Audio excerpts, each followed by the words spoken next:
Linear equation, ठीक है, one of the easy chapter है, शायद आता भी होगा। 2-3 टॉपिक जैसे हम लोग ने साइंस में किया था, मेनली टॉपिक को कवर करेंगे और उस पर क्वेश्चन आ सकते हैं, ठीक है।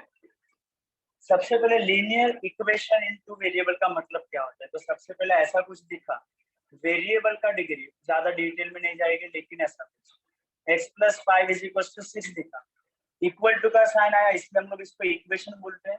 x का डिग्री यहाँ पे 1 है, इसलिए इसको हम लोग लीनियर बोल लेते हैं। तो ये लीनियर इक्वेशन तो है, लेकिन ये 1 वेरिएबल में, अपने को 2 वेरिएबल से डिस्कस करना है या तो डील करना है। तो हम लोग एग्जांपल ले लेंगे ऐसा कुछ, x + y = 6, 2x - 3y = 7। तो ये सारे एग्जांपल है लीनियर इक्वेशन के। लीनियर क्योंकि डिग्री 1, इक्वेशन क्योंकि इज इक्वल टू का साइन, और 2 वेरिएबल, तो लीनियर इक्वेशन इन 2 वेरिएबल, ठीक है। सबसे पहले जो अपने को क्वेश्चन इसमें करना है वो है, हम लोग डायरेक्टली स्टार्ट करते हैं क्रैमर रूल से, ठीक है। तो उस पे बहुत सारे इजी क्वेश्चन बनते हैं, तो पहले उसको हम लोग डिस्कस करते हैं। उसको डिस्कस करने से पहले जो डिटरमिनेंट कैसे लिखना है वो सारे फॉर्मेट पे डिस्कशन करते हैं, ठीक है। तो बहुत सारे जन को ये चीज 9th में होगा, अगर एसएससी बोर्ड से नहीं, अगर तो क्रैमर रूल क्या होता है शायद नहीं पता होगा, या फॉर्मेट कैसा लिखना है मैं बता देता हूँ, बहुत ही इजी सा, ठीक है। तो स्टार्ट करते हैं। 2x + 3y = 5, 9x - 6y = 7। एक एग्जांपल, x + 2y = 6 और 2x - 3y = 7। एक और एग्जांपल लेते हैं, ठीक है, इनफ है। अगर अपने को इक्वेशन ऐसे दिया है तो क्रैमर रूल यूज करने से पहले ऐसा कुछ 3 वर्ड आता है कि सामने वाले को d लिखने को आना चाहिए, फिर उसको dx लिखने को आना चाहिए, और फिर उसको dy लिखने आना चाहिए, ठीक है। इसके लिए ऐसा कुछ अपने को ब्रैकेट बनाना है, डिटरमिनेंट बोलते हैं इसको, ठीक है। सबसे पहले d में हम लोग क्या लिखेंगे, x और y के साथ जो नंबर दिखता है ना वो अपने को d में लिखना है। तो x के साथ यहाँ पे क्या दिखा 2, y के साथ क्या दिखा 3, और एज इट इज लिखना है 2 3, ये हो जाएगा 9 - 6। अगर इसको लिख लिया तो अपने को d मिल गया। dx के लिए अपने को क्या करना है, d में से x को हटा देना है, x के साथ जो नंबर है ना 2 9, उसको हटा देना है, और उसके जगह पे ये वाले आंसर लिखना है 5 7, और ये 3 - 6। मैं d को फॉलो करूंगा, उसमें से x हटा दूंगा और ये आंसर एज इट इज लिख दूंगा। तो dy के टाइम में फिर से d को रिफर करूंगा, लेकिन y को हटा दूंगा, तो मेरा x ये जो चीज है तो वैसे का वैसा रहेगा। ये चीज हटने के बाद यहाँ पे 5 और 7 आ जाएगा, बस। सबसे पहले लिखने को आना चाहिए, इसको सॉल्व कैसे करेंगे वो देख लेंगे, ठीक है। एक और एग्जांपल लिख रहा हूँ, d = जिसको आता है प्लीज ट्राई करो, वहां पे बुक और पेन लेके बैठना, मैथ्स चालू है, ठीक है। तो थोड़ा सा अभी सीरियस हो जाते हैं, और बाकी अगर कोई बोर्ड के है तो प्लीज ट्राई करो, अगर समझ में आया तो मैं एक और ट्राई करता हूँ, फिर एक और समझाता हूँ, ट्राई करना, क्योंकि सबसे बेसिक चीज है। अगर ये लिखने आया तो 50% काम हो चुका है। डी के लिए एक्स और वाई के साथ में जो नंबर है वो लिखना है, लेकिन कैसे लिखना है ना वो इम्पोर्टेंट है। हॉरिजॉन्टली लिखना है बस, एक्स और वाई के साथ 1 और 2, और ये इक्वेशन में से मुझे मिला 2 और -3, खत्म। ये इक्वेशन को ध्यान में रखूंगा, एक्स को हटा दूंगा और ये नंबर लिख दूंगा 6 और 7, और ये वाला नंबर ऐसे फिर से इसको ध्यान में रखेंगे, y को हटा देंगे तो 1 और 2 तो वैसे का वैसे कॉपी होगा, और यहाँ पे 6 और 7, ठीक है। अभी बस याद रखना है कि दोनों चीज जो है नंबर वो इक्वल टू के राइट साइड में होना चाहिए, या तो इक्वल टू के लेफ्ट साइड होना चाहिए, ठीक है, नहीं तो फिर साइन का हो जाएगा प्रॉब्लम। जैसे अगर ये इक्वेशन x + 2y - 6 = 0 है, 2x - 3y -7 = 0। सपोज वो लोग जानबूझ के क्वेश्चन डिफिकल्ट बनाते हैं, तुम सबसे पहले काम क्या करना कि नंबर्स को उधर भेज देना। ये पिक्चर अपने लिए बहुत ही अच्छा है देखने के लिए, एक्स इधर वाई उधर नंबर उधर, एक्स उधर वाई उधर नंबर उधर, नहीं है तो बना दो, ठीक है। और एक जन इधर है एक जन उधर है तो भाई एक जन को उधर भेज देना। तो सबसे पहला काम क्वेश्चन ये फॉर्मेट में होना चाहिए, तभी जाके हम लोग ये सब चीज लिख सकते हैं, ठीक है। अगर ये सब चीज हम लोग ने लिख लिया, फिर आगे क्या करना है, चलो एक और एग्जांपल देता हूँ, प्लीज ट्राई करो। अगर ये नहीं हुआ तो फिर सब में कुछ है ही नहीं सिखाने लायक। अगर ये समझा तो सब में कुछ बाकी नहीं है, ये नहीं समझा तो कुछ नहीं होगा आगे, ठीक है। 5x + 4y = 3, x minus 2y is equal to 4। एक 5 to 10 सेकंड का टाइम दे रहा हूँ, मुझे बताओ कि d क्या होगा, मतलब खुद वहां पे लिखो dx क्या होगा और dy क्या होगा, जल्दी से ट्राई करो। d के अंदर हम लोग क्या लिखेंगे, dx मतलब कि क्या लिखेंगे, dy मतलब कि क्या लिखेंगे, जल्दी से।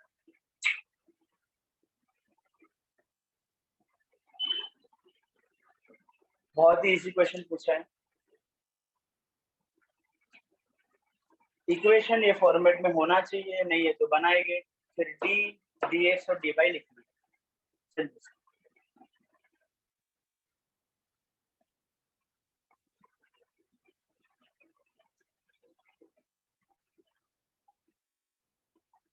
चलो शायद इनफ टाइम दिया मैंने। d का मतलब x और y के साथ जो नंबर होता है वो लिखना है। तो 5 4 x के आगे कुछ नंबर नहीं है तो 1 कंसीडर करना, 0 मत कंसीडर करना। y के आगे क्या है, -2, और ये आगे माइनस माइनस होगा तो लिखना है।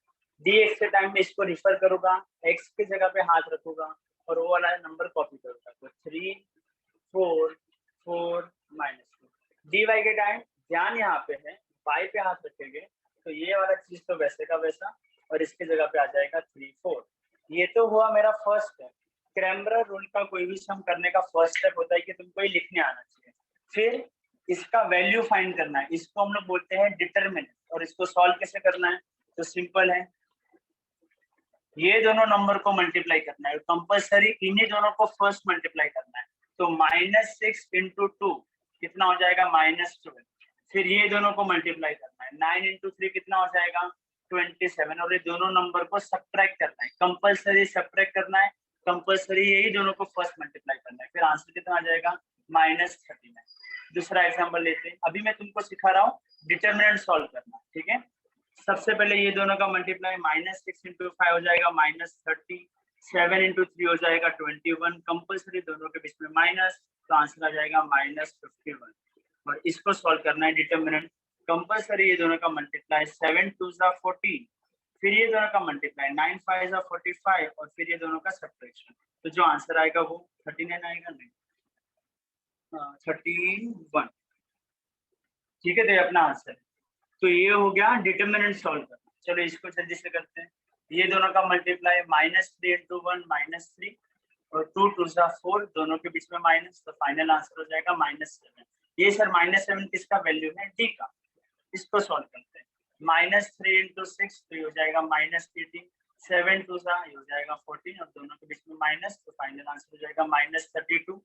इसके लिए 1 इंटू 7, 7 इंटू 1 बोलो सेम है, लेकिन ये दोनों का मल्टीप्लाई कंपल्सरी, 6 2 12, दोनों का सब्ट्रैक्शन, आंसर आ जाएगा -5। सिंपल है, ठीक है। तो इस तरह से अपने को करना है। अगर ये हुआ, सबसे पहले अभी थोड़ा बेसिक क्या था कि सर ये क्रैमर रूल क्यों आया, ये दोनों इक्वेशन को सॉल्व करना है। तुम्हारे पास कितने मेथड थे एसएससी में, शायद एक मेथड होगा, या तो 2 मेथड, या तो 3 मेथड होगा। एक्चुअली में 3 मेथड होते हैं। फर्स्ट होता है सब्स्टिट्यूशन, जरा भी काम का नहीं है। दूसरा इक्वेटिंग द कोएफिशिएंट, तुमको नाम नहीं पता लेकिन तुमको सॉल्व करने आता है, तुम करते हो ना, इसको 2 से मल्टीप्लाई फिर दोनों को सब्ट्रैक्ट, उसको बोलते हैं इक्वेटिंग कोएफिशिएंट। और तीसरा मेथड हम लोग बोलेंगे ये क्रैमर रूल। सब मेथड किसके लिए, तो भाई एक्स और वाई का वैल्यू फाइंड करने के लिए। कौन सा एक्स और वाई, ऐसा एक्स और वाई जो दोनों इक्वेशन को सेटिस्फाई करते हैं, ठीक है। तो ये वाला पूरा चीज, या तो लीनियर इक्वेशन इन 2 वेरिएबल को सॉल्व करने का मतलब होता है ऐसा एक्स और वाई का वैल्यू फाइंड करना जो दोनों इक्वेशन को सेटिस्फाई करे। जैसे सर एग्जांपल दो, x plus y is equal to 5 है, और मैंने बोला x minus y is equal to 1 है। दिमाग में ऐसा कोई x और y का वैल्यू सोचो जो ये दोनों इक्वेशन को सेटिस्फाई करे, उसको बोलते हैं सोल्यूशन ऑफ दिस इक्वेशन। तो देखो मैंने सोचा 3 प्लस 2 अपने को 5 देता है, यस सर, इसका मतलब मैंने x को 3 सोचा, y को 2 सोचा, और दोनों का सब्ट्रैक्शन करने पे मुझे 1 भी मिलता है। इसका मतलब x is equal to 3 and y is equals to 2 are the solution of this equation। तो ये फाइंड करने का सर 3 मेथड है, अभी हम लोग क्रैमर रूल डिस्कस कर रहे हैं, ठीक है। एक बार तुम लोग ने ये d dx dy लिख दिया, फिर काम इजी है, क्योंकि फिर अगर तुमको x फाइंड करना है तो तुमको लिखना है dx अपॉन d। तो dx ये सिचुएशन में था -51, और ये सिचुएशन में d कितना था, ये मेरा d का वैल्यू था -39। तो ये दोनों कैंसिल। दोनों में कुछ कॉमन फैक्टर नहीं है। 13 थ्रीजा, नहीं ये भी नहीं। 13 थ्रीजा हो जाएगा ये, और ये हो जाएगा 13, कुछ नहीं 17 थ्रीजा, अच्छा है 17 थ्रीजा 51, और हो जाएगा 13 थ्रीजा 3 कट, तो मेरा आंसर हो जाएगा x का 17/30। ठीक है, ये अपना आंसर है। वैसे ही सर y अगर आपको फाइंड करना है तो क्या लिखोगे, तो हम लोग y के लिए लिखेंगे dy/d। dy सर किधर है, ये रहा 31, और इसके नीचे कितना हो जाएगा d, जो कि है -39। इसका भी कुछ हो नहीं सकता है, तो ये प्राइम नंबर है। एक बार खाली एडिशन चेक करते हैं, 1 + 4 5, यहाँ राइट। तो ये अपना फाइनल आंसर है। ठीक है, तो सबसे पहला चीज इक्वेशन अच्छे से होना चाहिए, स्टेप 1। स्टेप 2 तुमको d, dx और dy लिखने को आना चाहिए। स्टेप नंबर 3 डिटर्मिनेंट सॉल्व करने को आना चाहिए, और 4th स्टेप ये फॉर्मूला याद रखना है। अगर ये चीज पता है तो देखो इसके बेस पे कितना अलग अलग सा हम ये लोग ने पूछा है। ठीक है, तो होप कि तुमको ये सब चीज पता है, और नहीं पता है तो शायद समझ में आ गया होगा। अभी हम लोग स्टार्ट करते हैं इस पे बेस्ड थोड़े क्वेश्चन।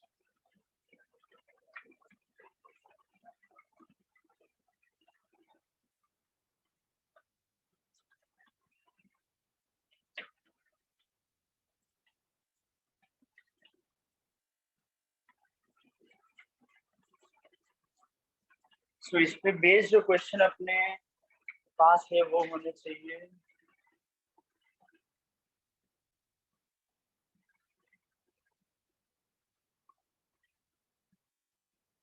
ओके, 7 चलेगा,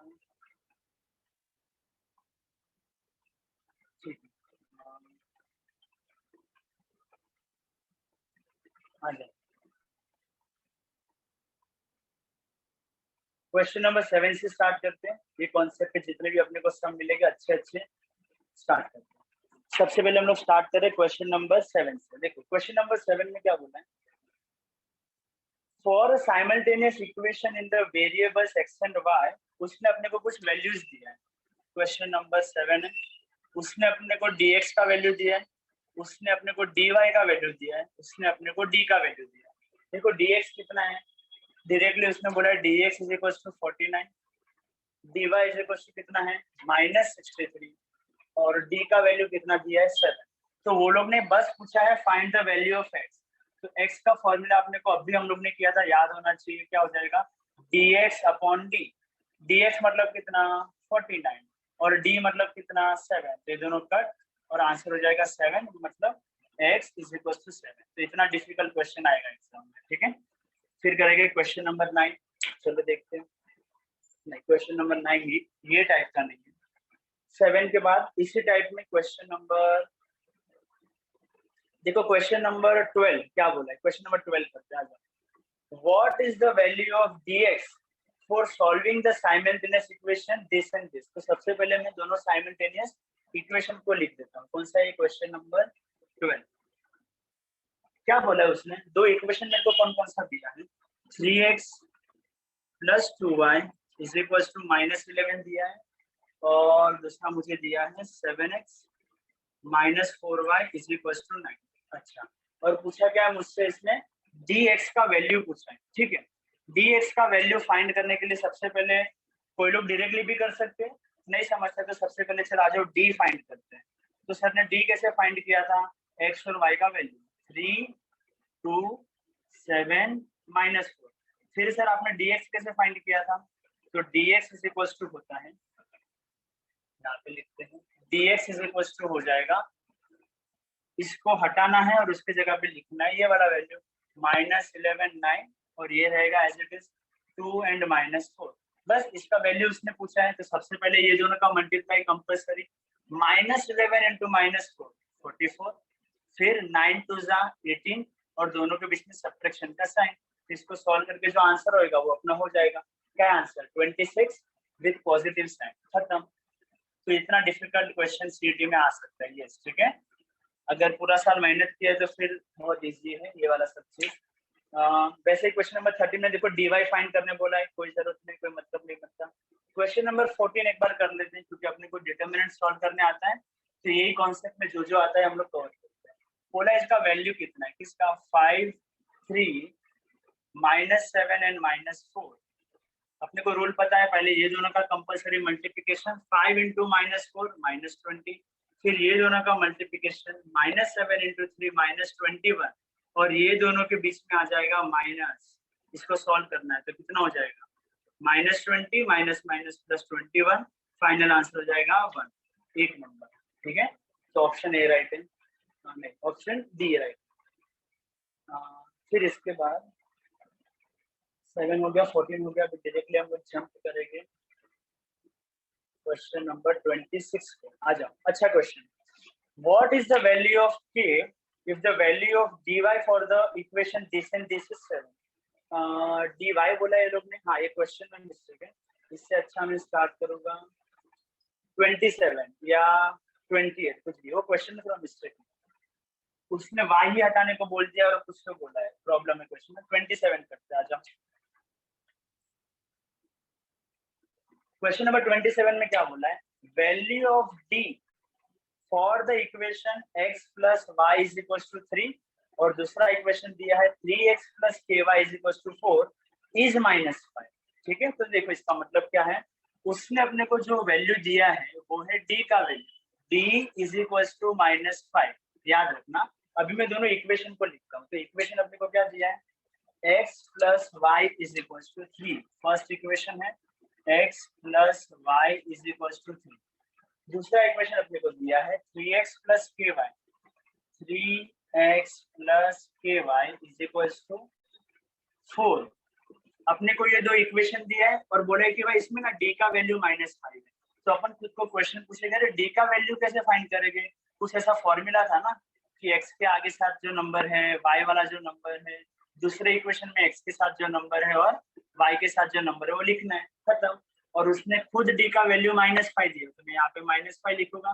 इसको सॉल्व करते हैं तो k इंटू 1 हो जाएगा k, 3 इंटू 1 हो जाएगा 3, दोनों के बीच में माइनस का साइन, k मुझे k का वैल्यू फाइंड करना है, ऑफ कोर्स -3 वहां पे जाएगा, बस साइन चेंज हो जाएगा, -3 हो जाएगा +3, इसका आंसर हो जाएगा -2, तो k इज इक्वल टू -2 अपना आंसर। कौन सा ऑप्शन राइट है, बी वाला। ठीक है, आ जाओ क्वेश्चन नंबर 28 भी इसी से रिलेटेड है, जल्दी से करते हैं। क्वेश्चन नंबर 28 क्या बोला है, for the equation 3x minus 2y is equals to -6 and 8x minus 3y is equals to k, जो इक्वेशन दिया है उसने बोला है भाई dx का वैल्यू भी मुझे इसका पता है 14 है, तुम मुझको k फाइंड करते हो। आ जाओ, सबसे पहले हम लोग यहाँ पे इक्वेशन लिखेंगे। इक्वेशन अपने को क्या दिया है, 3x minus 2y is equals to -6, और दूसरा इक्वेशन अपने को क्या दिया है, 8x minus 3y is equal to k, और अपने को एक और चीज क्या दिया है, dx का वैल्यू अपने को 14 पता है, तो मैं काम करता हूँ, मैं इस का dx फाइंड करता हूँ। इस बार मैं थोड़ा डायरेक्टली करने वाला हूँ, ठीक है, टाइम थोड़ा सेव करेंगे। dx में सर पहले तो आप 3 -2 8 -3 लिखते थे d के लिए, उसमें आप यहाँ पे हाथ रख के ये वाला वैल्यू लिखते थे, देखो मैंने डायरेक्टली सोचा -6k और ये वैल्यू एज इट इज। ठीक है, अगर थोड़ा फास्ट जा रहा हो तो ठीक है, थोड़ा पॉपअप कर लो।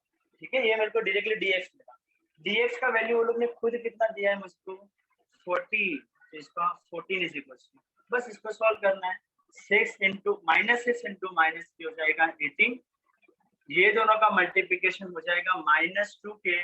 लोग यहाँ पे मिस्टेक करते, दोनों के बीच में माइनस भूल जाते हैं। सर एक बार तो माइनस आया ना, वो तो क्वेश्चन के लिए आया, फॉर्मूला का माइनस तो लिखना ही पड़ेगा।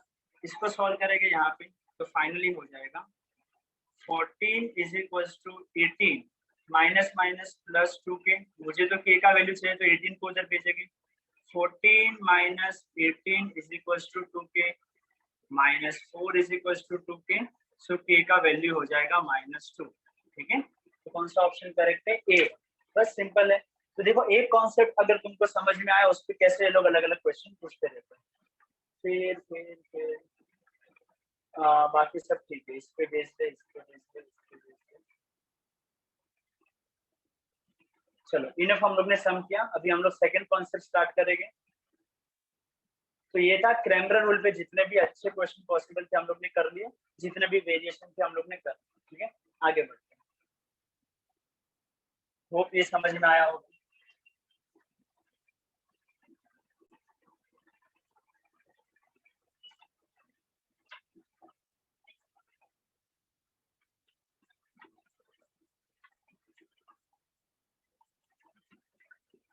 दूसरा लीनियर इक्वेशन में दूसरा इंपॉर्टेंट टॉपिक, और वो है जब भी अपने को इक्वेशन ऐसा दिया होगा डायरेक्टली कंडीशन याद रखना है। जब भी क्वेश्चन में ऐसा कुछ दिया होगा कि ये इक्वेशन है वो, अच्छा सबसे पहले थोड़ा बेसिक पे आते हैं।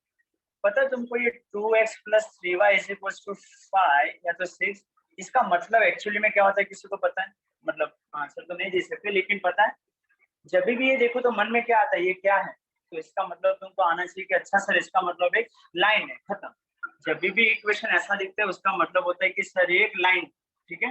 तो अगर मैं बोलूं x + y = 5, इसका मतलब क्या है?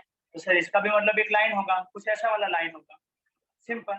तो अभी क्वेश्चन में अपने को इक्वेशन में कुछ ऐसी कंडीशनें देनी है, या तो वो लोग अपने को पूछेंगे कि ये दोनों लाइन इंटरसेक्टिंग है, ये दोनों लाइन कोइंसिडेंट है, ये दोनों लाइन पैरेलल है, और उनके सॉल्यूशन क्या क्या है, अभी उस पर थोड़ा डिस्कशन करते हैं, ठीक है।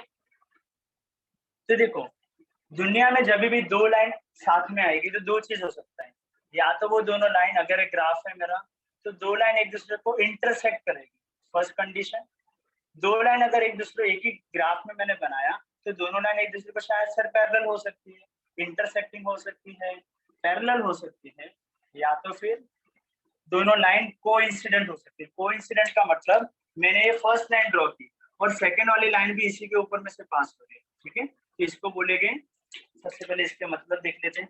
इसका मतलब हो सकता है इंटरसेक्टिंग लाइन, कि दोनों लाइन एक दूसरे को इंटरसेक्ट कर रही है, इंटरसेक्टिंग लाइन। इंटरसेक्ट एक ही पॉइंट पे होता है, इसका मतलब होता है पैरेलल लाइन, और इसका मतलब होता है कोइंसिडेंट लाइन, ठीक है। बेसिक पता होना चाहिए अपने को कि चैप्टर में क्या पढ़ते हैं। अच्छा, इसी चीज को जब भी अब इसको दूसरे वे में देखते हैं, दोनों लाइन जब भी इंटरसेक्ट होती है ना, इसका मतलब ये होता है कि जब भी तुमने ये दोनों को सॉल्व किया तो तुम मुझे बताओ x और y की कितनी वैल्यू है जो ये दोनों इक्वेशन को सेटिस्फाई करेगी। x और y की ऐसी कितनी वैल्यू है जो दोनों इक्वेशन को सेटिस्फाई करेगी? तो आंसर है सर एक ही वैल्यू। आप x की जगह पे बस 3 और y की जगह पे बस 2 ही लिख सकते हो और कुछ नहीं लिख सकते। इसको हम लोग बोल सकते हैं जब भी लाइन इंटरसेक्ट करती है तो उनका सोल्यूशन, उनका जो आंसर आता है वो यूनिक सोल्यूशन आता है, वो एक ही बार आएगा, एक ही आंसर आएगा। तो उसको हम लोग बोलेंगे इसका यूनिक सोल्यूशन होगा। यूनिक सोल्यूशन का मतलब ये एक ही पॉइंट पे टकराएगी और वो पॉइंट है 3,2।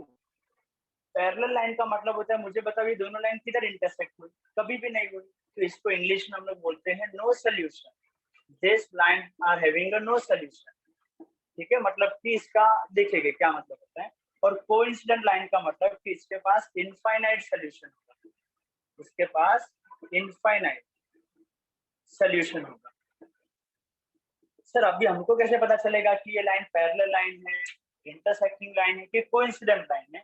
या तो देख के सर हमको कैसे पता चलेगा कि सर इसके पास यूनिक सोल्यूशन है, इसके पास नो सोल्यूशन है, या इसके पास इनफाइनाइट सोल्यूशन है? तो अपने पास कुछ कंडीशन है। अभी सबसे इंपॉर्टेंट पॉइंट वो लिखने वाला हूँ, वही उसी पे अपने को बहुत सारे क्वेश्चन करना है। सबसे पहले अपने को दो लाइन दी होगी। अच्छा, लाइन का जनरल इक्वेशन यहाँ पे देखो। जब भी लाइन बोलो तो लाइन का जनरल इक्वेशन क्या होगा? General equation of line. तो जनरल इक्वेशन ऑफ लाइन ये होता है ax + by = c। Sir general equation मतलब इसके जगह पे तुम्हारे मन में जो वैल्यू आता है a b c का लिखो तो तुमको ऐसे इक्वेशन मिलते जाएंगे, ठीक है। आगे चलते हैं। हम लोग को हर बार क्वेश्चन में दो लाइन देंगे तो मैंने दो लाइन को ऐसे बोला, एक लाइन होगी a1x b1y = c1, दूसरी लाइन होगी a2x + b2y = c2। सबसे पहले डायरेक्टली मैं कंडीशन पे आता हूँ। जब भी क्वेश्चन में तुमको ये वर्ड मिला यूनिक सोल्यूशन तो तुमको ये कंडीशन यूज करते हैं, a1/a2 is not equals to b1/b2। जब भी क्वेश्चन में वर्ड आया नो सोल्यूशन, इसका मतलब तुमको यूज करना है a1/a2 is equals to b1/b2 but not is equals to c1/c2। और इनफाइनाइट सोल्यूशन आया तो अपने को यूज करना है a1/a2 is equals to b1/b2 is equals to c1/c2। सबसे इंपॉर्टेंट बस क्वेश्चन अभी हम लोग बहुत सारे करने वाले हैं, उसमें क्वेश्चन का स्टार्टिंग कुछ ऐसा होगा, find the value of k if this line has a unique solution, find the value of k if this line has a no solution and find the value of k if this line has an infinite solution. या तो ऐसा बोलेंगे find the value of k if these two lines are coincident, find the value of k if the two lines are parallel और so and so. ठीक है, तो ये condition है, बस तुमको याद रखने चैप्टर में. ठीक है, सबसे इंपॉर्टेंट चीज ये है कि अपने को कंडीशन, यूनिक सॉल्यूशन बोला तो ये याद आना चाहिए, नो सॉल्यूशन बोला तो ये याद आना चाहिए, इनफाइनाइट सॉल्यूशन बोला तो ये याद आना चाहिए. ये कंडीशन है कैसे बनी वो बाद में कभी डिस्कस कर सकते हैं. अच्छा, अभी बस मुझे एक चीज तुमको सिखाना है.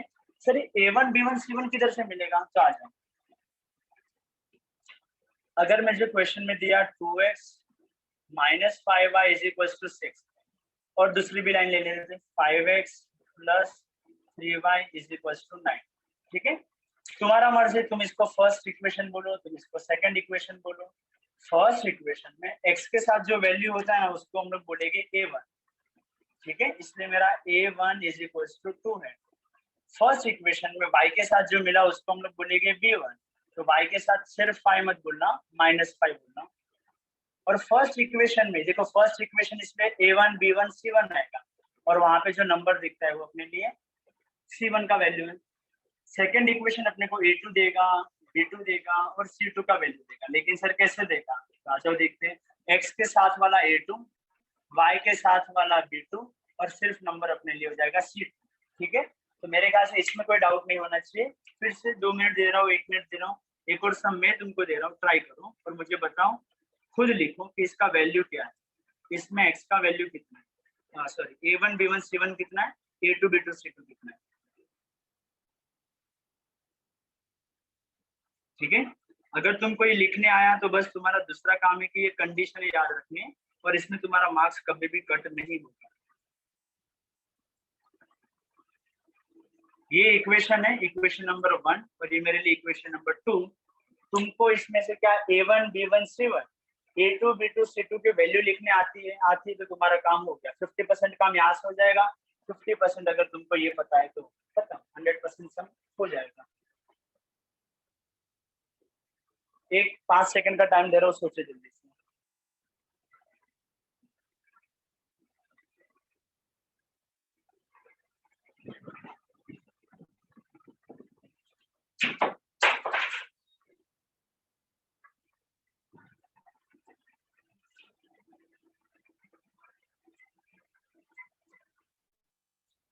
चलो स्टार्ट करते हैं. अगर तुमने इसके जगह पे लिखा a1 इज इक्वल टू, अगर तुमने -5 लिखा तो तुम राइट हो, b1 के जगह पे -2 लिखा तो तुम राइट हो, c1 के जगह पे -2 लिखा तो या तुम राइट हो. a2 के लिए x के आगे सर कुछ नहीं है तो 1 है, इधर भी कुछ नहीं है तो 1 है, ये तो क्लियरली दिखता है 1 है. तो अगर तुम्हारा ये वैल्यू राइट है तो यस, ये आंसर अभी तुम्हारा हो गया. ठीक है, और नहीं हुआ तो इसका प्रैक्टिस करना. आ जाओ स्टार्ट करते हैं अभी क्वेश्चन से. a1 b1 c1 लिखना है, a2 b2 c2 लिखना है और कंडीशन याद रखनी है. स्पेसिफिक वर्ड के लिए स्पेसिफिक कंडीशन है. स्टार्ट करते हैं.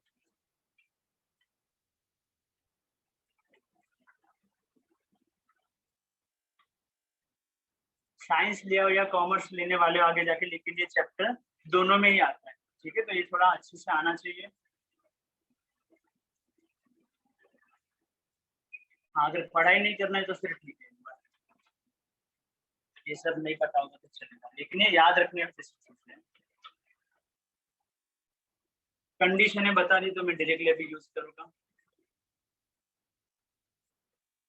स्टार्ट करते हैं. ये कॉन्सेप्ट पे बेस अपने question.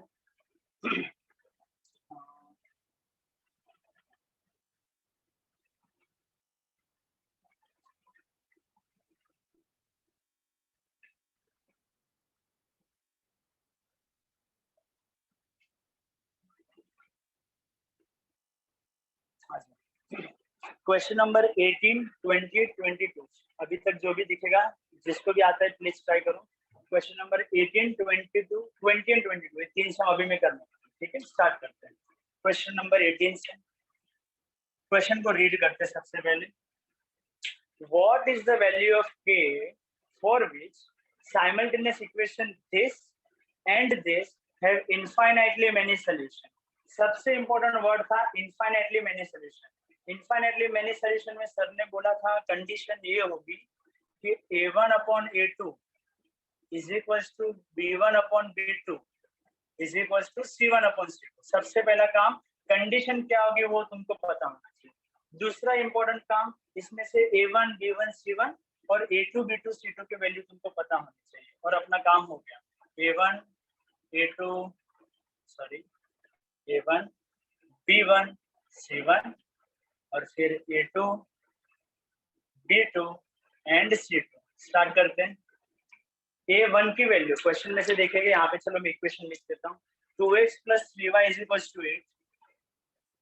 2x plus 3y is equals to 8। और दूसरा इक्वेशन अपने लिए है 6x minus ky is equals to शायद 24 था। यस, चलो आ जाओ। अगर ये मेरे दो इक्वेशन है तो sir A1 B1 C1 A2 B2 C2 क्या होगा? तुम्हारा मर्जी है, तुमको इसको A1 B1 C1 लिखना चलेगा, ठीक है, ऐसा कोई जरूरी नहीं है, जो पहले आया वही लिखना है। तो ये मेरा 2 हो जाएगा, यहाँ से 3 और यहाँ से 8, ये हो जाएगा 6 माइनस के और 24। मुझे वैल्यू पता है, मुझे कंडीशन पता है, बस अभी यहाँ पे अपने को वैल्यू रखना है। A1 के जगह पे directly 2/6 is equals to 3 upon minus k is equals to 8 upon 24। देखो 2 upon 6 को सॉल्व करो तो भी 1/3 आएगा और 8 upon 24 को करो तो भी 1/3 आएगा। तो दोनों में से किसी भी एक के साथ एक k का वैल्यू भिड़ा दो। ये 1/3 है, इज इक्वल टू का साइन है, और ये 3 upon minus k, खत्म। क्रॉस मल्टीप्लाई करने तो आता होगा। सो 1 into minus k is equals to 3 into 3, ये हो जाएगा माइनस के इज इक्वल टू 9। सो के का वैल्यू जो अपने को मिला वो है -9, खत्म। इतने इजी क्वेश्चन है, ठीक है। ये था क्वेश्चन नंबर 18 डी। 20 करते हैं। What is the value of k for which graphical representation of the simultaneous equation. कुछ काम का नहीं है, ये सब रेडी करने का भी नहीं। This line, this and this are the parallel line. Important word आया पैरेलल लाइन। पैरेलल लाइन सुन के सर आपने कुछ बोला था पैरेलल लाइन के लिए। हाँ, कंडीशन ऐसा है कि A1 upon A2 is equal to B1 upon B2 is equal to sorry not equal to C1 upon C2, खत्म। अभी A1 का वैल्यू फाइंड करेंगे, A2 B1 C1 B2 C2, और यहाँ पे जल्दी से सब्स्टिट्यूट करते हैं। चलो देखते अपने इक्वेशंस क्या है। 5x minus 3y is equals to 1.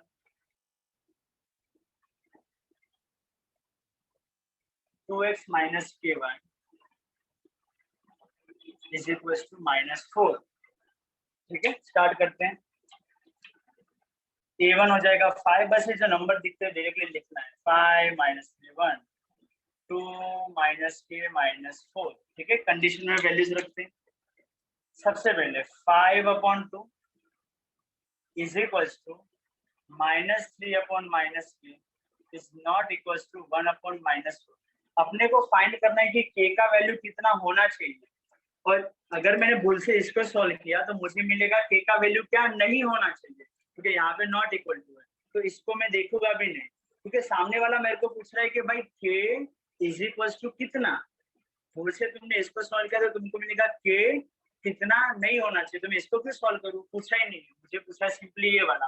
ये दोनों को मैंने कंपेयर किया, तो 5 upon 2 is equal to -3 upon -k, minus minus cut, multiply directly करते हैं तो 5k is equal to 3 into 2 6। So अपना k का वैल्यू हो जाएगा 6/5, खत्म। ठीक है, तो इतने इजी क्वेश्चन है। आ जाओ नेक्स्ट क्वेश्चन देखते हैं। 18 और 20, ठीक है। 22, हाँ 22 देख लो।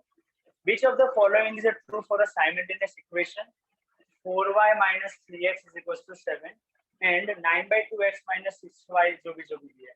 इसमें अपने को खुद कंडीशन चेक करनी है कि इसके लिए सर कौन सी कंडीशन राइट बैठती है। ठीक है, तो जल्दी से हम लोग चेक कर लेते हैं कि इसके लिए कौन सी कंडीशन राइट है। अच्छा, मैं डायरेक्टली इसके A1 B1 C1 के बारे में डिस्कस करूंगा। इक्वेशन थोड़ी देर के लिए नहीं लिख रहे हम लोग, और यहाँ पे हो जाएगा A2 B2 और C2। ठीक है, मैं डायरेक्टली आंसर लिख रहा हूँ पीडीएफ में से देख के। अच्छा, ये लोग ने अच्छा दिमाग लगाया, वो लोग ने जानबूझ के, मुझे लिखना ही पड़ेगा क्योंकि सबको थोड़ा सा वो लोग ने घुमा दिया है। तो तुम लोग पूरा घूम जाओ।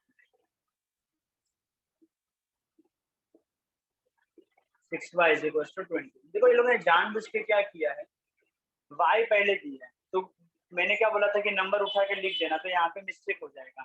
x के साथ जो नंबर होगा ना वही कंपलसरी मेरा a1 होता है, इसलिए इस बार a1 मेरा -3 होगा। b1 मेरे लिए 4 हो जाएगा और इसमें तो कोई कंफ्यूजन नहीं है।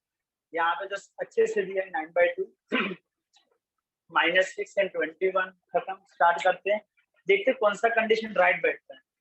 हर एक कंडीशन में a1/a2 तो करना ही था, b1/b2 भी करना था और c1/c2 करना था। तो आ जाओ इनकी वैल्यू चेक करते हैं। सबसे इजी है b1/b2 फाइंड करना। तो कितना हुआ ये 4/-6 कट किया तो ये आया 2/-3। ये किसका वैल्यू आया सर, b1/b2 का। a1/a2 करते हैं तो कितना हो जाएगा -3 डिवाइड में 9/2।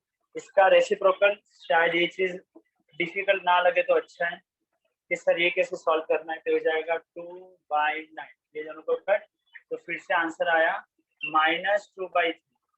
a1/a2 का आंसर फाइनली मेरे पास है -2/3। b1/b2 का आंसर 2/-3। और ये जान के तुमको सरप्राइज नहीं लगना चाहिए कि 2/-3 और -2/3 लिख सकते हैं। c1/c2 इंटरेस्टिंग है, वो था 7/21 और आंसर हो जाएगा 1/3। सो कंडीशन है, देखो क्या है, a1/a2 का आंसर b1/b2 के आंसर से तो सिमिलर है, लेकिन वो आंसर, फिर से बोलता हूँ, a1/a2 का आंसर b1 और b2 के आंसर के जैसा है, मतलब कि इक्वल है, लेकिन इनका आंसर c1/c2 के जैसा नहीं है। तो अभी तुमको उल्टा सोचना है, अरे ये कंडीशन कभी सर ने लिखी थी, इसके लिए सर ने क्या बोला था। तो ये है पैरेलल लाइन, मतलब इसका आंसर हो जाएगा no solution, option D right है इसके लिए। ठीक है, तो एक कॉन्सेप्ट पे हम लोग ने ये 3 सम कर लिए, इनफ है। ये पीडीएफ में तुमको इसके बहुत सारे क्वेश्चन मिलेंगे, तो प्लीज प्रैक्टिस करना। ठीक है, तो 2 बहुत ही ज्यादा इंपॉर्टेंट कॉन्सेप्ट मैंने करा दिया। अभी थोड़ा इन सबसे हट के बेसिक पे आते हैं, चैप्टर का बेसिक जो है उस पे आते हैं। ठीक है, होप ये 2 कॉन्सेप्ट तुमको बहुत अच्छे से समझ में आए होंगे, क्योंकि इसमें तो क्वेश्चन श्योर ऐसा आ ही सकता है।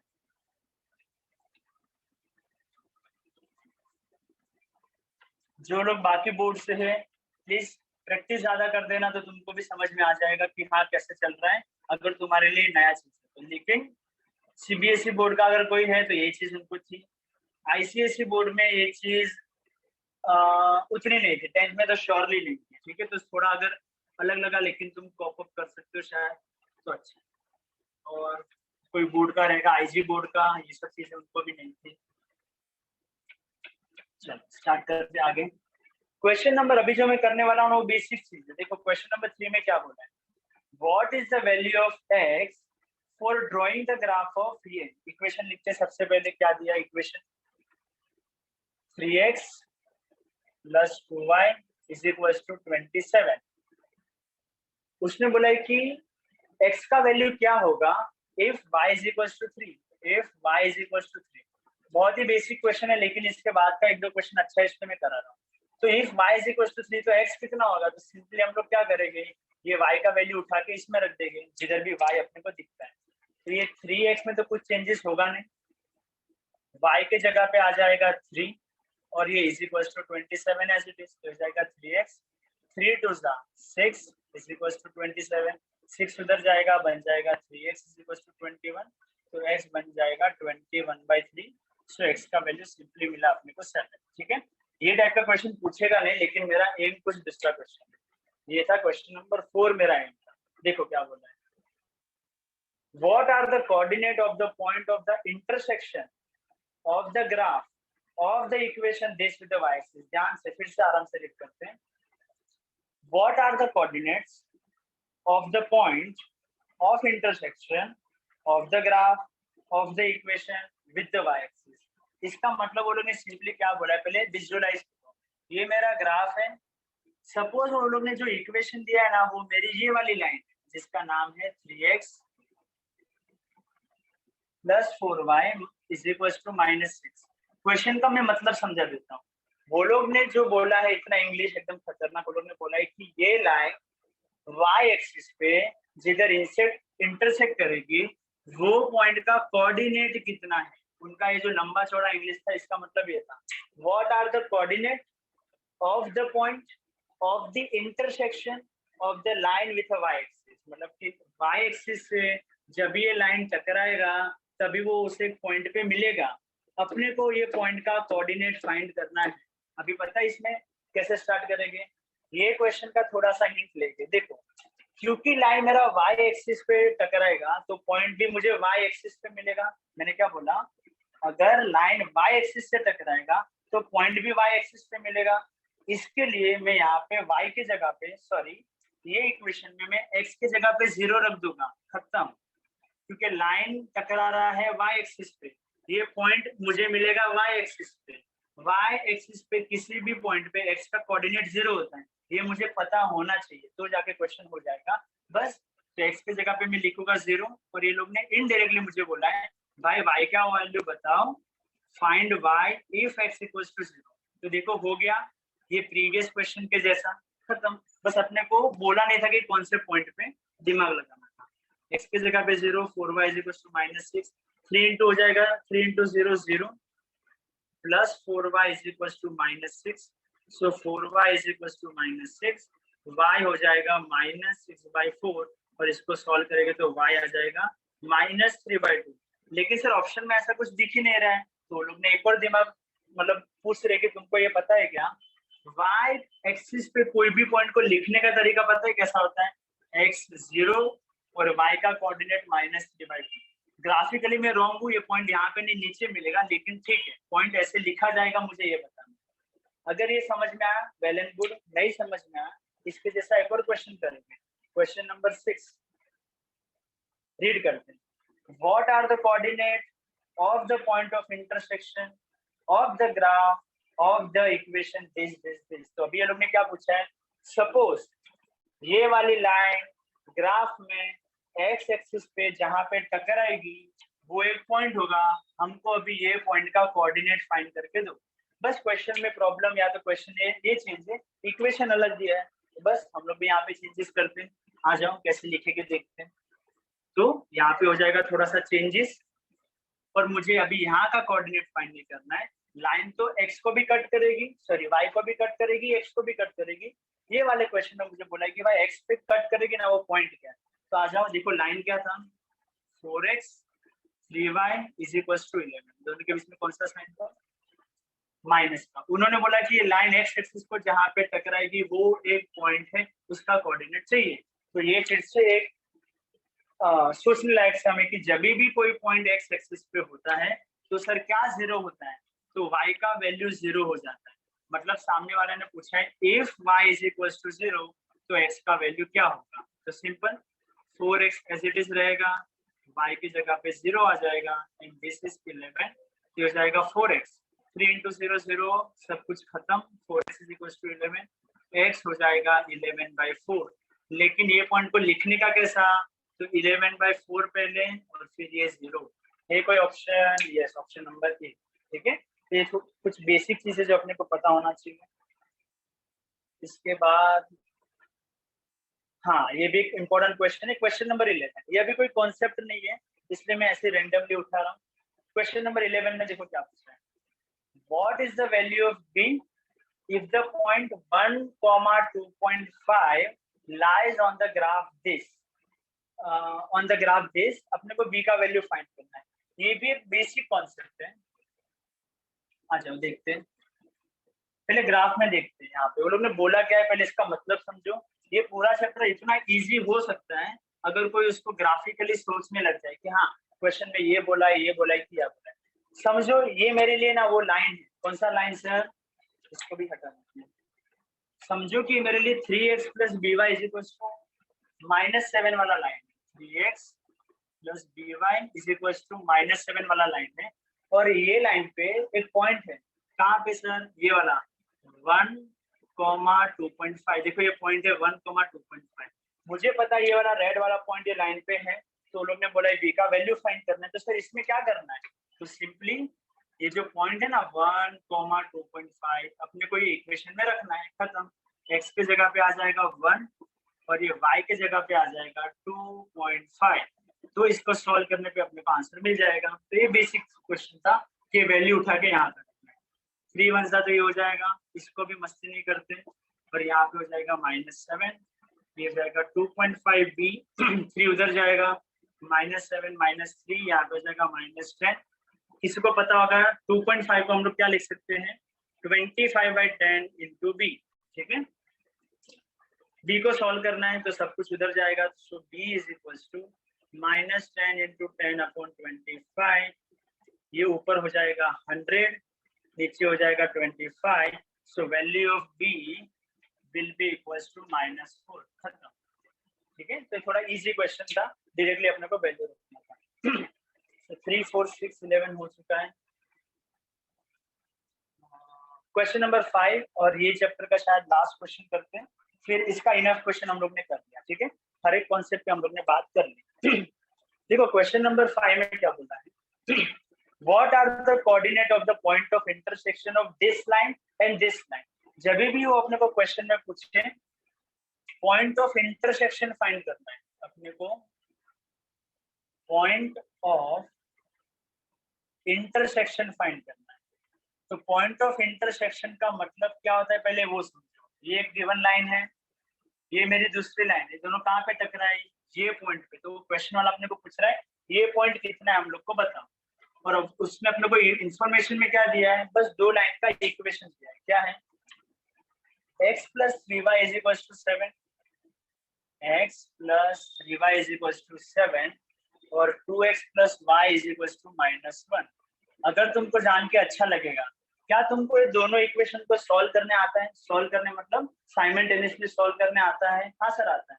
तो वो सॉल्व करके तुमको जो x और y का वैल्यू मिलता है ना, उसका एक्चुअल मतलब ये होता है कि दोनों लाइन कहाँ पे टकराए। तुम एक्चुअल में ये पॉइंट फाइंड कर, समझा?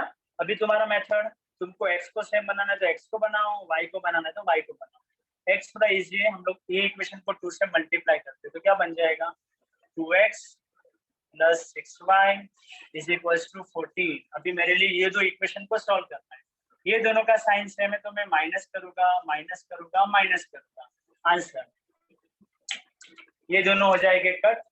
अपने पास बाकी है y माइनस 6y जो कि हो जाएगा माइनस का 5y, -1 -14 हो जाएगा माइनस का 15, so y will be -15 upon -5, cut cut, so y is equal to हो जाएगा 3।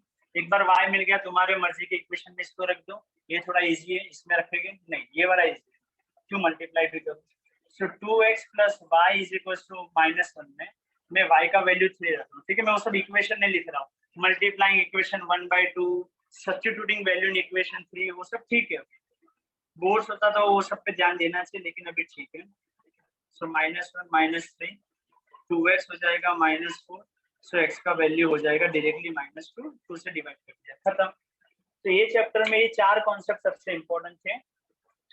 सबसे पहले क्रैमर रूल पे जितने भी क्वेश्चन, वो कंडीशन में जितने भी क्वेश्चन, ये x कोऑर्डिनेट y कोऑर्डिनेट ढूंढना है, v का वैल्यू फाइंड करना है, और ये वाला क्वेश्चन। अभी तुमको जितने भी पीडीएफ में क्वेश्चन दिखेंगे सभी इसी के रिपीटेशन है, कुछ नया ज्यादा नहीं दिखाई देगा, तो बस ये इनफ है, ठीक है।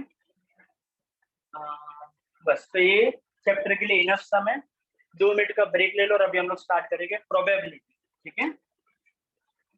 तो जरा अभी इसके मूड से बाहर आ जाना, अभी हम लोग स्टार्ट करेंगे प्रोबेबिलिटी, वो भी one of the easy chapter है 10th का। प्रोबेबिलिटी किसी भी बोर्ड में जाओ सेम ही रहेगा, तो अगर कोई दूसरे बोर्ड का है कुछ प्रॉब्लम नहीं आएगा, उल्टा उनके लिए इजी हो जाएगा, ठीक है।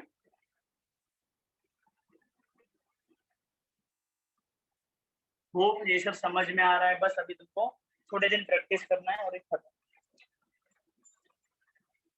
चैप्टर नंबर 5 या तो 4 है तुम्हारा, ये या तो ये बुक में से प्रोबेबिलिटी, ठीक है। 2 मिनट का ब्रेक दे रहा हूँ आराम से, जिसमें पिछले 45 मिनट दिमाग लगाए वो लोग आराम करो, 2 मिनट स्टार्ट करके प्रोबेबिलिटी।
चलो इनफ ब्रेक में स्टार्ट करते हैं प्रोबेबिलिटी।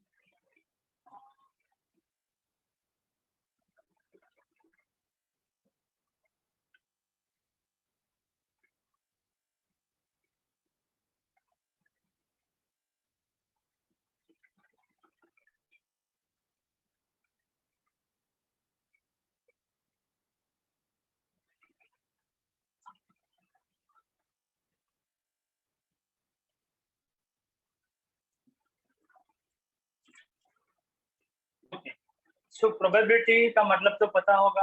प्रोबेबिलिटी मतलब क्या होता है कि कितना चांसेस है किसी चीज का होने का, कितना चांसेस है, उसी को काउंट करने का मेथड मतलब कि प्रोबेबिलिटी। ठीक है, तो सबसे पहले एक दो क्वेश्चन खाली बेसिक पे करते कि प्रोबेबिलिटी किसी भी चीज का कितना हो सकता है। तो आपको अपने को पता होगा किसी भी चीज का प्रोबेबिलिटी कम से कम 0 होगा या तो ज्यादा से ज्यादा 1 होगा। अगर नंबर में बात करें तो, परसेंटेज में बात करें तो 0% इज द लास्ट, और अगर हाईएस्ट में बात करें तो 100% मतलब कि फुल चांस है कि वो चीज होके ही रहेगा। ठीक है, बस उसी पे अपना फर्स्ट क्वेश्चन देखो क्या बोलते हैं। Which number can not represent the probability. अगर हम लोग नंबर में बात करें तो 2/3 को काउंट करो और नंबर में बताओ कितना होगा। सो 1/3 होता है 0.33, तो इसका आंसर आएगा समथिंग अराउंड 0.66। तो ये नंबर तो 0 और 1 के बीच में, तो मुझे इससे प्रॉब्लम नहीं है। 15% का मतलब क्या होता है वो पता होना चाहिए। तो 15% मतलब नथिंग बट 15/100, तो इसका आंसर आ जाएगा 0.15। ठीक है, वो पॉइंट शिफ्ट करना मेथड आता होगा, तो ये भी तो 0 के 1 के बीच में है। डी ऑप्शन था 0.7, तो ये भी तो 0 और 1 के बीच में है।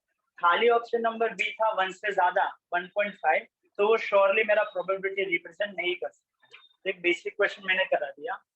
प्रोबेबिलिटी के जितने भी क्वेश्चन है पूरे चैप्टर में करने का एक ही चीज है, एक ही फंडा है। अगर तुमको जो भी क्वेश्चन दिया है, क्या तुमको सैंपल स्पेस लिखने आता है क्या? जो भी एक्सपेरिमेंट हम लोग करने वाले हैं उसका सैंपल स्पेस लिखने आता है। फिर अपने को वहां से लिखना है कितने सैंपल स्पेस में कितनी चीजें हैं। अपने को पर्टिकुलर इवेंट बोलेगा कि मैंने ये वाले एक्सपेरिमेंट में ये वाला चीज किया, उसका आंसर फाइंड करने आता है, तुमको क्या काउंट करने आता है। और अगर आ गया तो फाइनली प्रोबेबिलिटी का फॉर्मूला होता है simple, number of time that event occur और ये total divided by number of sample space, खत्म। ठीक है, तो क्वेश्चन बहुत ही इजी होते हैं अगर सामने वाले को सैंपल स्पेस और इवेंट में कौन आएगा वो पता चल जाए तो। अभी प्रोबेबिलिटी में हम लोग बेसिकली 3 चीज के बारे में डिस्कस करेंगे, 3 एक्सपेरिमेंट करेंगे। फर्स्ट एक्सपेरिमेंट होगा हमारा कॉइन से रिलेटेड। मैं कभी एक कॉइन को टॉस करूंगा, कभी 2 को, और मैक्सिमम 3 तक जाएंगे। फिर हम लोग डाइस को रोल करेंगे या डाइस को थ्रो करेंगे, एक या तो 2, उससे ज्यादा नहीं। और फिर हम लोग पत्ते खेलेंगे, ठीक है, कार्ड के साथ खेलेंगे। और फिर 4 टाइप का क्वेश्चन होगा, रैंडम कुछ भी दिया है, उसका कुछ फिक्स सैंपल स्पेस नहीं होता। ये सबका सैंपल स्पेस कैसे बनाना है मैं सिखा सकता हूँ। क्वेश्चन नंबर 4 में सब मिक्सअप आएगा, तुम्हें दिमाग लगाना है। ऐसा बोलेगा मैंने मेरे मेरे पास बैग है, उसमें रेड कलर के इतने बॉल है, ग्रीन कलर के इतने बॉल है, व्हाइट कलर के इतने बॉल है। One type of question. Second ऐसा होगा कि मेरे पास 1 to 100 नंबर लिखे हैं और उसमें से कुछ करना है, तो ये शायद ये टाइप के क्वेश्चन आने वाले हैं। लेकिन मेनली ये 3 क्वेश्चन आते हैं, ये 3 एक्सपेरिमेंट हम लोग करते हैं। तो पहले हम लोग इस पे क्वेश्चन देख लेते हैं कि क्या क्या बनता है। ठीक है, तो आ जाए। सबसे पहले लेगी कॉइन, एक कॉइन को टॉस करूंगा उसका सैंपल स्पेस, 2 कॉइन को टॉस करूंगा उसका सैंपल स्पेस, और 3 कॉइन को टॉस करेंगे उसका सैंपल स्पेस। उससे related question same for dice, card और चैप्टर खत्म। ठीक है, बस ये बेसिक फॉर्मूला याद रखना प्रोबेबिलिटी फाइंड करने का। ठीक है, बहुत ही इंपॉर्टेंट है। स्टार्ट करते हैं, आ जाओ।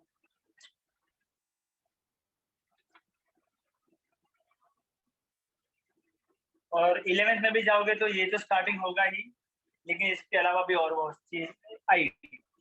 स्टार्ट करते हैं कॉइन से। जब भी मैं एक कॉइन को टॉस करता हूँ, one coin is tossed, sample space अपने को पता होना चाहिए क्या आएगा। तो या तो हेड आ सकता है या तो टेल आ सकते हैं। अगर मैंने दो कॉइन को टॉस किया, या तो वो लोग जानबूझकर क्वेश्चन को ऐसे फिराते ना, मैंने एक ही कॉइन को दो बार टॉस किया या दो कॉइन को साइमल्टेनियस टॉस किया, सबका मतलब एक ही होता है। इसका सैंपल स्पेस याद रखने का तरीका अच्छा है, सबको पता होगा शायद। इसके लिए 2:1 लिखना है। 2 हमेशा आएगा। रेस टू 1 क्यों लिखा सर? क्योंकि 1 कॉइन था, या तो मैंने एक कॉइन को टॉस किया। इसके लिए हम लोग लिखेंगे 2 स्क्वायर। से इससे क्या मिलेगा? 2 स्क्वायर करके अपने को आंसर मिलेगा 4, मतलब कि इसमें 4 डिफरेंट आउटकम आएगी। कौन कौन से, उसको लिखने का भी एक शॉर्टकट है। 4 आएंगे ना, तो 2 बार हेड लिखने का और 2 बार टेल लिखने का, फिर एक बार हेड एक बार टेल, एक बार हेड एक बार टेल। तो तुम इजीली इसको याद कर सकते हो। ठीक है, ये हो जाएगा मेरा सैंपल स्पेस। अच्छा, एक और चीज बाद में काउंट करेंगे, इसको कर देंगे थोड़ा बड़ा। जब भी मैं 3 कॉइन को टॉस करता हूँ, सबसे पहले मुझे पहले से पता है कितना आंसर आएगा, 2:3 विच इज 8। अभी इसको लिखने का कैसे सर? 8 आया ना, सबसे पहले 4 बार हेड लिखो, फिर 4 बार टेल लिखो। ये शॉर्टकट तरीका है, शायद पता होगा। 4 के बाद 2 बार हेड लिखो, 2 बार टेल लिखो, 2 बार हेड लिखो और 2 बार टेल लिखो, और लास्ट में 1 time head 1 time tail, 1 time head 1 time tail, 1 time head 1 time tail और सो। तो देखो काउंट करके तो टोटल सैंपल स्पेस में 8 जन आए। ये तो हो गया 1 कॉइन को टॉस करने के टाइम कितना आएगा सैंपल स्पेस, वो सबके बारे में। शॉर्टकट को थोड़ी देर के लिए हटा देते हैं। ठीक है, इसके बाद जो चीज अपने को लिखना है, एन ऑफ एस, मतलब कि सैंपल स्पेस में कितने आते हैं, इधर 2, इधर 4 और इधर 8। ठीक है, ये बेसिक क्वेश्चन बन चुका है। अच्छा, प्रोबेबिलिटी में जब भी डाइस का सम आएगा या इसका सम आएगा, 2-3 वर्ड होते हैं जो अपने को पता होने से इसका मतलब क्या होता है। Exactly two, at least two, at most two. और भी वर्ड हो सकते हैं लेकिन ये लोग ने यूज नहीं किया, तो मैं बस इतने पे हम लोग डिस्कशन करेंगे। समझते एक नॉर्मल एग्जांपल से। सपोज अपना फैमिली 4 जन का है, 4 जन का हमारा फैमिली है। किसी के घर पे शादी या तो कोई इवेंट है, अपने घर पे इनवाइट करने आए, तो वो लोग अपने को कैसे कैसे इनवाइट करेंगे और उसका मतलब क्या होता है समझते हैं। हम 4 जन का फैमिली है, वो लोग घर पे आते हैं और डायरेक्टली बोलते हैं हमारे घर पे शादी है, तुम्हारे घर से एग्जैक्टली 2 जन आने चाहिए। इसका मतलब क्या होगा? वो अपने को 2 ही जन को बुला रहा है। अभी वो 2 कोई भी हो सकता है, या तो मम्मी पापा, या तो मम्मी के साथ बहन, या तो भाई, ऐसा कुछ, वो जो भी है, लेकिन 2 ही जन आ सकते हैं। उससे ज्यादा जाएंगे तो उसको नहीं चलेगा, बुरा लगेगा कि हम लोग बुलाया था 2 जन, तुम्हारा 2 जन का गिनती किया था, तो फिर नहीं चलेगा। एटलीस्ट 2 का मतलब होता है अगर तुम 4 जन का फैमिली हो, वो बोल रहे हैं हमारे घर पे शादी है, कुछ भी हो जाए, जमीन आसमान एक हो जाए, तुम्हारे घर से एटलीस्ट की जगह पे हम अपने लैंग्वेज में क्या बोलेंगे, कम से कम 2 जन आने चाहिए। हम 4 जन के फैमिली है और वो अपने को ऐसे इनवाइट कर रहे हैं, कम से कम 2 जन तो आने ही चाहिए। इसका मतलब क्या हुआ?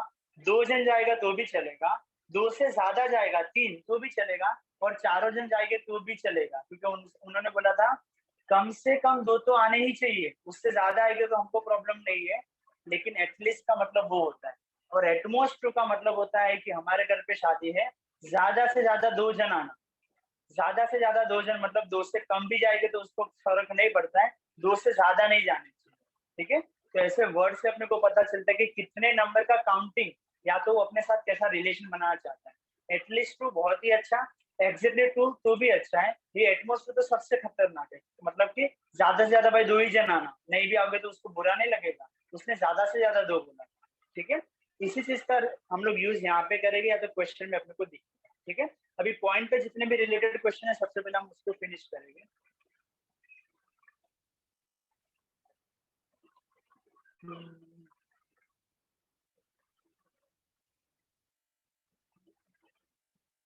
यस, ये वाला क्वेश्चन नंबर 13 देखो। कॉइन इज टॉस्ड 3 टाइम्स, तो अपने पास सैंपल स्पेस रेडी है। What is the probability of getting a no tail? तो देखो ये नो टेल बोला ना, वो मेरे एक्सपेरिमेंट में से पर्टिकुलर इवेंट के बारे में बात कर रहे हैं। तुम ही एक्सपेरिमेंट कर रहे हो, वो बोल रहे हैं कि काम करना, मुझे एक ऐसा इवेंट बता कि जब भी एक भी बार टेल नहीं आना चाहिए, नो टेल। तो मैं यहाँ पे जाऊंगा, देखूंगा भाई नो टेल का मतलब क्या है, एक भी बार टेल नहीं आना चाहिए। इसमें 3 बार है, इसमें 2 बार है, इसमें 2 बार है, इसमें 1 बार है, इसमें 2 बार है। तो डायरेक्टली बोलो ना ये वाला केस, यस इसमें देखो एक भी बार टेल नहीं आया। तो मैं अच्छे से अगर मुझे लिखना है तो मैं ऐसा सब लिखूंगा।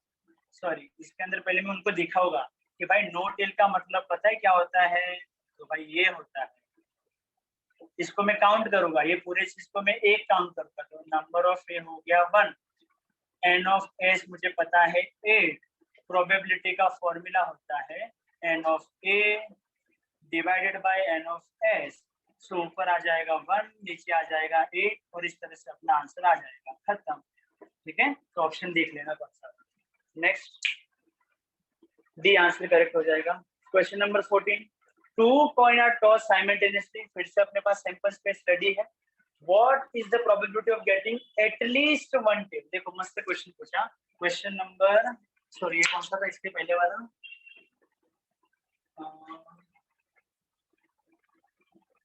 13। अभी हम लोग करेंगे 14। Question number 13 done. आ जाओ क्वेश्चन नंबर 14। इसके लिए सैंपल स्पेस अपना ये है 2 कॉइन वाला। इवेंट उसने क्या बोला है, इवेंट का नाम देता था भाई इवेंट बी, और मुझे लाना है एटलीस्ट 1 टेल, एटलीस्ट 1 टेल। जैसा अभी मैंने बोला एटलीस्ट 1 टेल का मतलब होता है कि भाई कम से कम 1 टेल तो आना चाहिए, उससे ज्यादा आएगा तो उसको प्रॉब्लम नहीं है। ये वाले इवेंट में देखो कम से कम 1 बार टेल, सबसे पहले 1 बार टेल कभी आया, एक बार यहाँ पे आया, एक बार यहाँ पे आया, पर लेकिन सर यहाँ पे तो 2 टेल आया तो चलेगा। उसने बोला था एटलीस्ट 1 टेल। तो अभी मैं डायरेक्टली आंसर लिखने वाला हूँ। तो कितने जन आए, तो n of B is equal to हुआ 1 2 3। तो सर प्रोबेबिलिटी कैसे फाइंड करोगे, तो probability of the event B is n of B upon n of S which is equal to 3 upon 8 नहीं 3 अपॉन 4 होगा। इस बार अलग इवेंट था, तो कौन सा ऑप्शन राइट है, सी। 17 कुछ काम करने की अपना।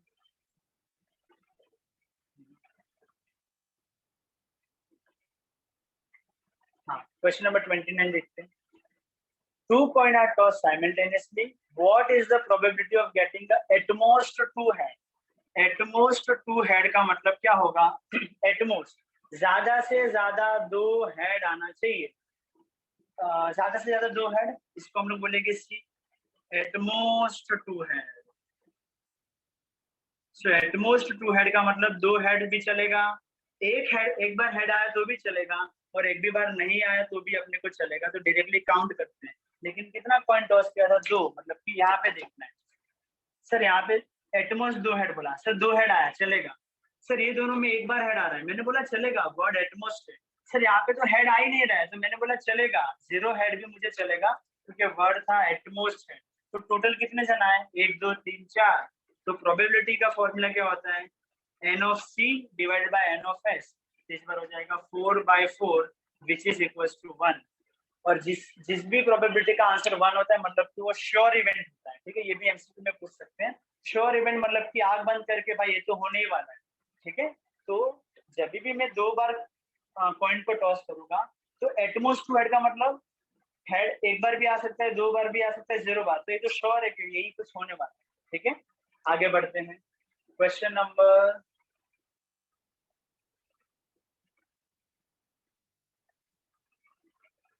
32 देख लेते हैं। ठीक है, क्वेश्चन नंबर 32 कॉइन वाले में लास्ट, फिर इसमें कुछ ज्यादा है नहीं, एक ही चीज वो लोग बार बार रिपीट करते हैं। ठीक है, क्या बोल रहा है, 3 कॉइन आर टॉस, मतलब यहाँ पे देखना है what is the probability of getting at least 2 है। इसको नाम दे देंगे डी, और यहाँ पे मुझे बोला है एटलीस्ट 2 है।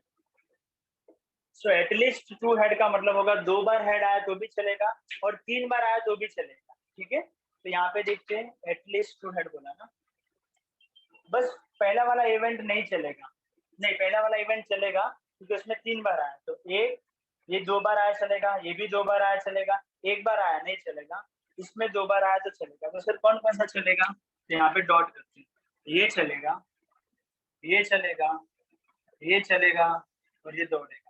तो 4 अपने को इवेंट चलेगा। सो एंड ऑफ डी का आंसर था 4। अपने को फाइंड करना है प्रोबेबिलिटी ऑफ डी, तो क्या हो जाएगा, इसको क्लोज कर देते हैं। 4 अपॉन टोटल कितने इवेंट थे इसमें 8, तो 4 अपॉन 8 मीन्स हाँ, मतलब 50% चांस है कि ये इक्वेशन हो जाएगा, ये वाला चीज हो जाएगा। इसमें कुछ अच्छा क्वेश्चन होगा तो ठीक।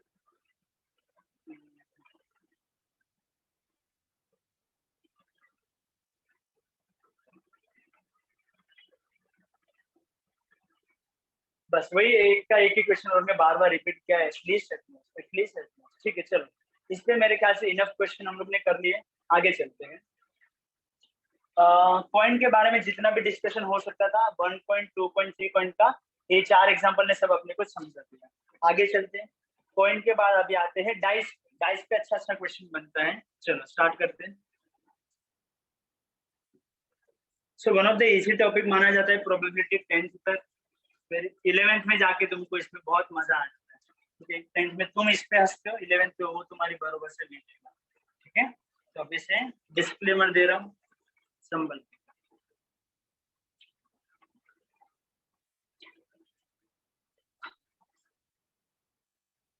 और 11th भी थोड़ा अच्छे से ही करना, कि जैसे तुम्हारे 10th के मार्क्स में 9th का मार्क्स भी ऐड होता है, तो ऐसा ना हो जाए कि 12th में भी 11th का मार्क्स ऐड हो जाए, 11th भी आराम से करोगे तो फिर हो गया, ठीक है। थोड़ा संभल लेना।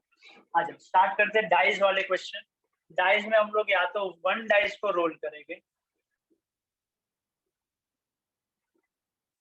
या तो फिर हम 2 डाइस को रोल करेंगे। 1 डाइस को रोल करने पे सैंपल स्पेस बनता है, या तो 1 आएगा, या तो 2 आएगा, या तो 3 आएगा, या तो 4 आएगा, या तो 5 आएगा, या तो 6 आएगा। इसी में से कुछ ना कुछ आएगा अगर एक डाई को मैंने रोल किया तो, इसलिए नंबर ऑफ सैंपल स्पेस हो जाएगा 6। 2 डाइस को रोल करने में मजा आ जाता है, 2 डाइस इज रोल्ड, तभी अपना जो सैंपल स्पेस बनता है उसमें मजा आता है, ठीक है। तो एक बार तो अपने को बनाना ही पड़ेगा क्योंकि क्वेश्चन उसी पे ही होगा। स्टार्ट करते हैं। तो क्या बनेगा, 36 आउटकम आएगा, 1, 1, 1, 2, 1, 3, 1, 4, 1, 5, 1, 6। ये एक ऑर्गेनाइज मैनर है इसको लिखने का, क्योंकि 2 डाइस को रोल करेंगे, एक पे 1 आया, दूसरे पे 2 आया, दूसरे पे 3 आया, इस पे 4 आया, वैसा नहीं, जो भी हम लोग अच्छे से लिखने वाले हैं, ठीक है। आगे ये हो गया 2, 1, 3, 1, 4, 1, 5, 1, और ये हो जाएगा 6, 1। आगे 2, 2, 3, 2, 4, 2, 5, 2, 6, 2। तुम लोग भी लिखोगे तो अच्छा है। 6, 3।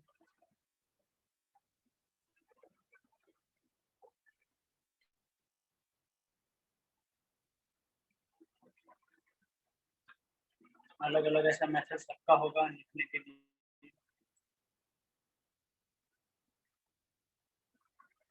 मिस्टेक ना हो जाए।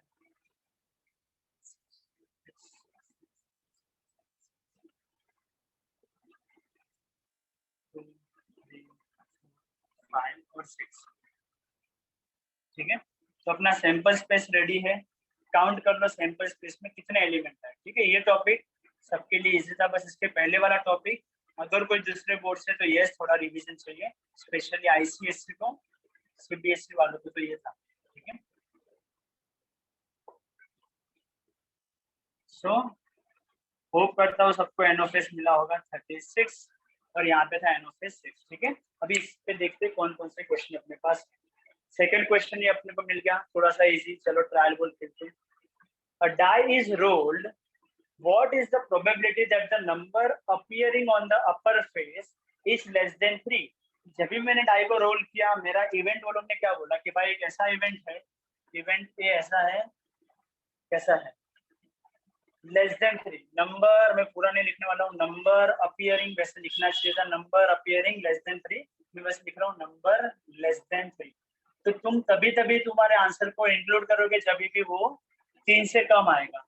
तो और मैंने एक बार डाई को रोल किया, तो मुझे 1 चलेगा, यस मुझे चलेगा, 2 चलेगा, यस चलेगा, 3 को मैं इंक्लूड नहीं कर सकते क्योंकि उसने बोला लेस देन 3, 3 से कम, तो एक और 2 ही है जो 3 से कम है, तो एन ऑफ ए हो जाएगा 2।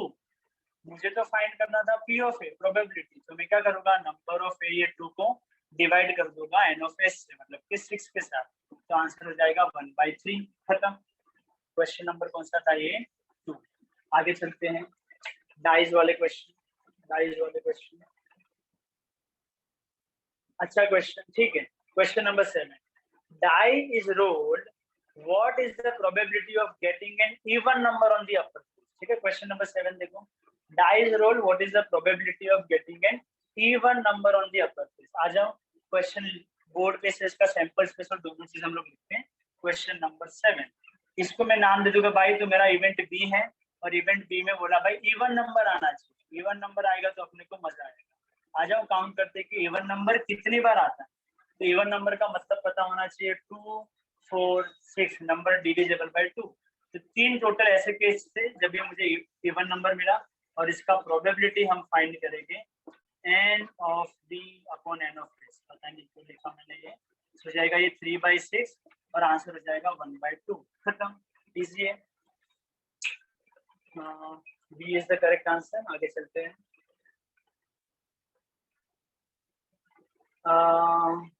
इससे अच्छा क्वेश्चन एक है 12 से अच्छा, तो थोड़ा आगे चलते हैं।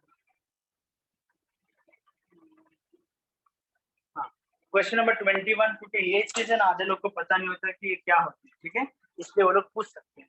क्वेश्चन नंबर 21 में पूछा है अपने को कि डाई इज रोल्ड। अच्छा, ये भी पता होना चाहिए, डाई वाला तो सिंगल डाई होता है, die is rolled, what is the probability of getting the prime number on the upper face. ठीक है, आ जाओ स्क्रीन पे देखते हैं कि प्राइम नंबर, इसमें प्राइम नंबर, क्योंकि प्राइम नंबर ही आधे लोग को नहीं पता है क्या होता है। ठीक है, तो प्राइम नंबर सबसे पहले हैप्पी रियलाइजेशन, 1 प्राइम नंबर नहीं होता है, तो 2 मुझे चलेगा, 3 चलेगा, 4 नहीं चलेगा, 5 चलेगा। तो मेरे पास टोटल 3 ऐसे एलिमेंट है। ठीक है, मुझे चाहिए थे प्राइम नंबर।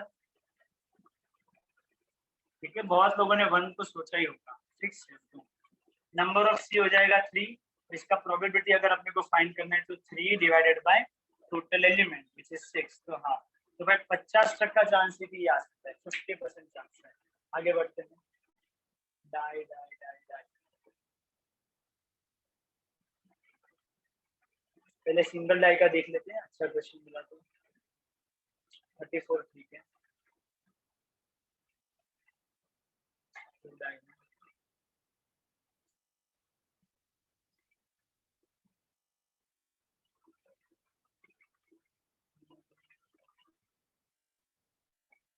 हाँ ठीक है, ये देख लो एक बार, इसके जैसा है तो क्वेश्चन।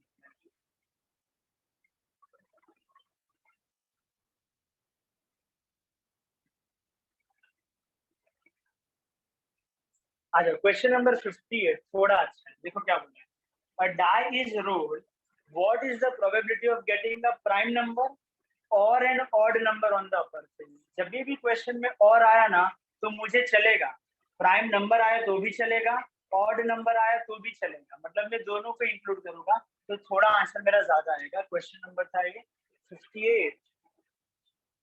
ठीक है, अच्छा क्वेश्चन है। क्या बोला है कि मुझे ऑड नंबर भी चलेगा और प्राइम नंबर भी चलेगा, ए बी सी डी। आ जाओ देखते हैं। सिंगल डाई है ना, तो मुझे सबसे पहले प्राइम नंबर बोला है, तो चलो प्राइम नंबर कौन सा हो जाएगा, 2, 3 और 5। तो ये तो मेरा आंसर में आने ही वाले हैं, क्योंकि वो लोग ने बोला प्राइम नंबर, लेकिन क्वेश्चन यहाँ पे खत्म नहीं हुआ, क्योंकि वो लोग ने बोला और ऑड नंबर भी चलेगा। ठीक है, odd number. So n of D count कर लेते हैं। अभी हम लोग ने प्राइम नंबर काउंट किया था 2, 3, 5, लेकिन पता होना चाहिए 1 एक ऑड नंबर है, 3 ऑड नंबर है, एक बार काउंट कर लिया फिर से नहीं करेंगे। 5 भी एक ऑड नंबर है, काउंट किया तो नहीं करेंगे, तो 1 को इंक्लूड करना पड़ेगा, इसलिए अपना एन ऑफ डी हो जाएगा 4। इसलिए अच्छा क्वेश्चन था, तो इसका प्रोबेबिलिटी हो जाएगा 4/6 विच इज 2/3। ठीक है, तो अच्छा क्वेश्चन था। आगे चलते हैं।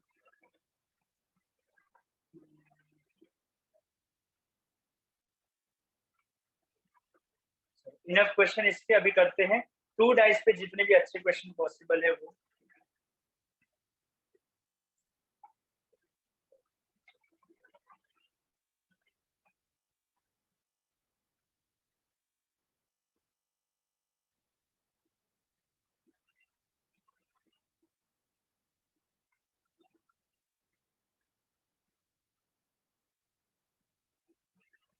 हाँ अच्छा क्वेश्चन है, क्वेश्चन नंबर 30, क्वेश्चन नंबर 30, देखो क्या बोल रहा है।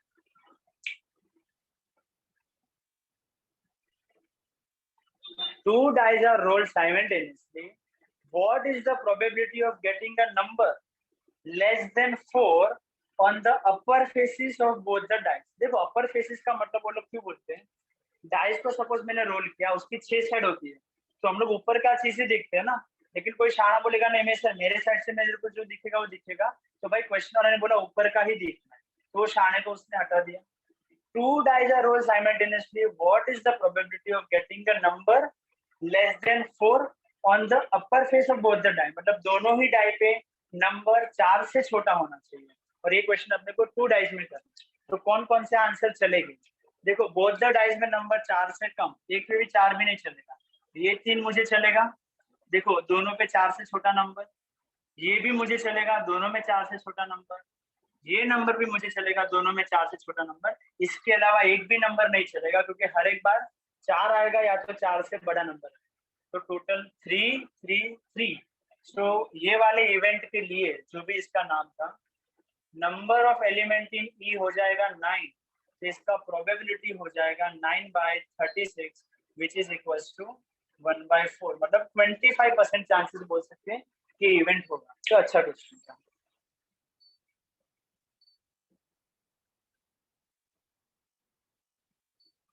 ये भी अच्छा क्वेश्चन है।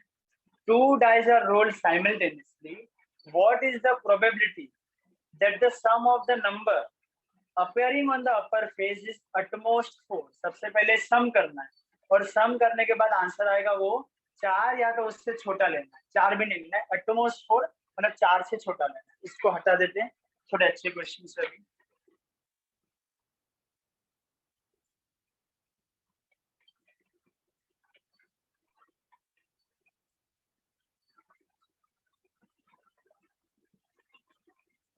ठीक है, दो डाइस पे जो नंबर दिखता है उसको ऐड करना है, और वो एटमोस्ट 4 आना चाहिए। देखो एटमोस्ट 4 में 4 को इंक्लूड करूंगा, ठीक है, लेस देन 4 बोला तो 4 को इंक्लूड नहीं करता था, एटमोस्ट 4 में 4 को इंक्लूड करूंगा, क्योंकि अभी हम लोग ने देखा था तुम्हारे घर से एटमोस्ट 2 जन आने चाहिए, तो 2 जाएंगे तो चलता है, इसलिए एटमोस्ट 4 में 4 आया तो चलेगा। क्वेश्चन नंबर सपोज इसको इवेंट बोला है, और एक क्वेश्चन था 37, तो मुझे सम करना है और आंसर 4, ज्यादा से ज्यादा 4 आना चाहिए। देखो 1 + 1 किया 2, आंसर 4 से छोटा है, मुझे चलेगा, तो अभी इसको डॉट लगाएंगे कि भाई कौन कौन सा आंसर अपने को चलेगा।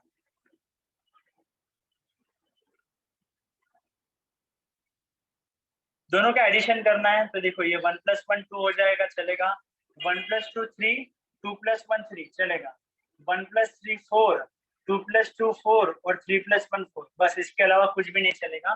1 2 3 4 5 6, सो ये इवेंट के फेवर में टोटल 6 जन थे, और टोटल कितने जन थे 36, तो प्रोबेबिलिटी हो जाएगा 6/36 विच इज 1/6। ठीक है, तो थोड़ा अच्छा क्वेश्चन था, आगे चलते हैं।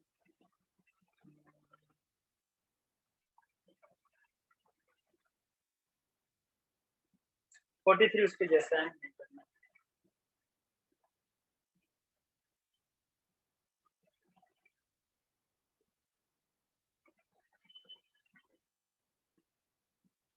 अच्छा क्वेश्चन है, question number 56। Two dice are rolled simultaneously. What is the probability that the sum of the digit on the upper face is a prime number? अच्छा क्वेश्चन पूछा है, क्योंकि थोड़ा दिमाग लगाना पड़ेगा, ये इवेंट के लिए दिमाग लगाना पड़ेगा। उसने बोला जब भी तुम दो आंसर को ऐड करोगे, आंसर हमेशा प्राइम नंबर आना चाहिए। तो प्राइम नंबर कौन कौन सा होता है, पहले तो सामने वाले को वो पता करना है, और वो एडिशन कभी कभी आएगा वो पता करना है। पहले हम लोग काउंट करते हैं प्राइम नंबर कौन सा होता है।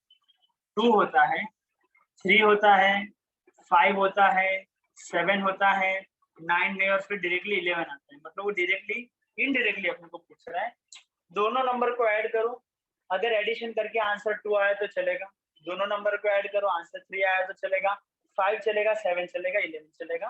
तो डायरेक्टली काउंट करते हैं। 1 + 1 2 के लिए तो ये चलेगा, 3 के लिए 1 + 2 2 + 1, 5 के लिए देखो यहाँ से पूरा ये पैटर्न बनते जाते हैं, 1 + 4 3 + 2 2 + 3 3 + 2 एंड 4 + 1। 7 के लिए 1,6, 2,5, 3,4, 4,3, 5,2, 6,1 और 11 के लिए 5, 6 और 6, 5। तो कितने को मैंने डॉट दिया है? 1, 2, 3, 4, 5, 6, 7, 8, 9, 10, 11, 12, 13, 14 and 15। So total n of B था 15। प्रोबेबिलिटी फाइंड करना है तो 15 को डिवाइड करेंगे 36 से, ये हो जाएगा 5 3 जा 15, ये हो जाएगा 12 3 जा 36। सो 5/12 अपना आंसर। कौन सा था क्वेश्चन नंबर 56? 5/12 ऑप्शन में नहीं है। What is the probability that sum of the digit on the upper face is the prime number? 5/12 नहीं, 5 3 जा 12 3 जा 5/12 नहीं, आ जाओ। अच्छा 36 प्राइम नंबर आना चाहिए एडिशन करके। 2 चलेगा, 3 चलेगा, 5 चलेगा, 7 चलेगा, 11 चलेगा। तो इसका प्रॉब्लम क्या है? Probability the sum of the digit on the upper face is a prime number. ये तो का कुछ मिस्टेक होगा, चलो छोड़ो, क्योंकि लास्ट 36 तक दिया। काउंट करते हैं, अपना काउंटिंग मिस्टेक हुआ था। 1 2 3 4 5 6 7 8 9 10 11 12 13 14 और 15। ठीक है, देख लेंगे क्वेश्चन नंबर। इसके बाद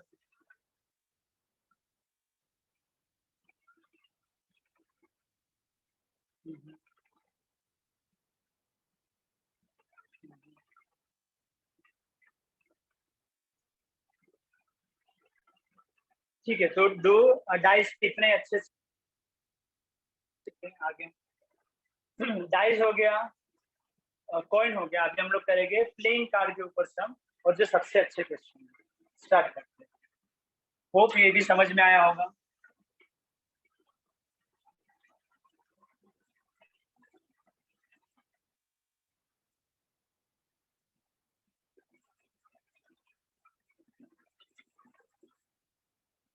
अच्छा, कार्ड वाले क्वेश्चन में ध्यान देना हो कौन सा कार्ड का बात कर रहे हैं। ठीक है, वेल शफल कार्ड या ऐसा कुछ बोला तो अलग तरीके से करेंगे, और नॉर्मल कार्ड बोला तो अलग अलग तरीके से। अभी मैं वेल शफल कार्ड मतलब वो खेलने वाले कार्ड के बारे में डिस्कशन करने वाले। ठीक है, ठीक है। सबसे पहले उसमें अपने पास टोटल होते हैं 52 कार्ड्स प्लेइंग कार्ड में, जिसको हम लोग ऐसे डिवाइड कर सकते हैं 26 कार्ड्स और 26 कार्ड। ये कैसे डिवाइड किया? तो 26 ब्लैक का एंड 26 रेड का। ठीक है, ऐसे डिवाइड करेंगे। ये अपने को बेसिक नॉलेज होना चाहिए। फिर इसके अंदर 4 अलग अलग टाइप के, नहीं पहले नंबर पे बात करते हैं कौन कौन से नंबर होते हैं। तो एस 2 3 4 5 6 7 8 9 10, उसके बाद किंग क्वीन एंड जैक। ठीक है, तो हो गए टोटल 13, जितने भी अपने टोटल 13 कार्ड्स हो गए। अच्छा, इसके बाद ये पता होना चाहिए कि जो किंग क्वीन और जैक है उसको हम लोग फेस कार्ड बोलते हैं। ठीक है, इसको हम लोग फेस कार्ड के नाम से जानते हैं। फिर इसमें टोटल अलग अलग हर एक पत्ते का 4 पत्ता। ठीक है, हर एक नंबर के लिए 4 डिफरेंट डिफरेंट उसके कार्ड्स हो गए। कौन कौन से शूट में होंगे? तो 4 सूट होता है। कौन कौन सा? रेड के अंदर होगा हार्ट वाला, और होगा डायमंड वाला। इसके अंदर होगा ब्लैक में क्लब वाला और स्पेड वाला। ठीक है, तो टोटल एस वाला कार्ड क्लब का भी होगा, स्पेड का होगा, हार्ट का होगा, डायमंड का होगा। तो ऐसे टोटल अपने पास इसके 4 4 4 4 टोटल 52 कार्ड। ठीक है, बस ये अपने को बेसिक नॉलेज होगा। तो अभी हम लोग बहुत सारे क्वेश्चन कर सकते हैं। स्टार्ट करते हैं कार्ड्स पे जितने भी क्वेश्चन। देखो, ये जो there are 40 cards in a bag है, वो ये वाला क्वेश्चन है। ठीक है, 52 कार्ड्स वाला अपना क्वेश्चन है। सो अच्छा क्वेश्चन है, देखते हैं question number 15।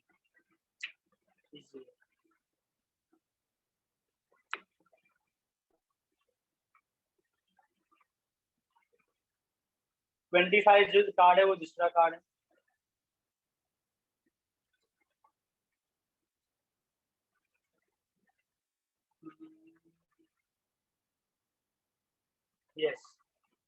Question number 39, card is drawn at a random from a well shuffled pack of 52. What is the probability of getting a no heart?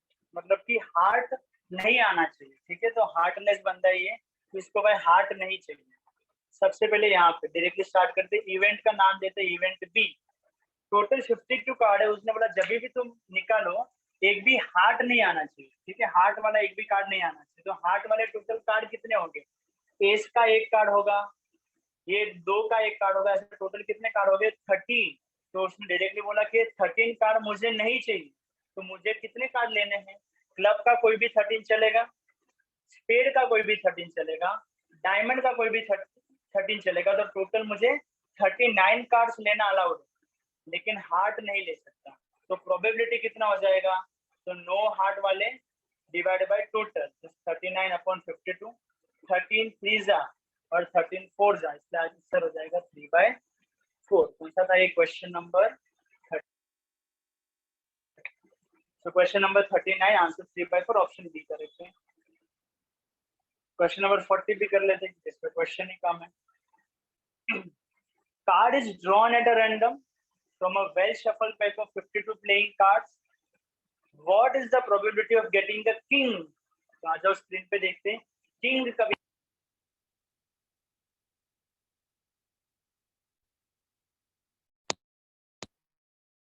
King होते हैं, अपने को किंग चाहिए, तो सी है कि किंग आना चाहिए। तो टोटल कितने किंग पॉसिबल है?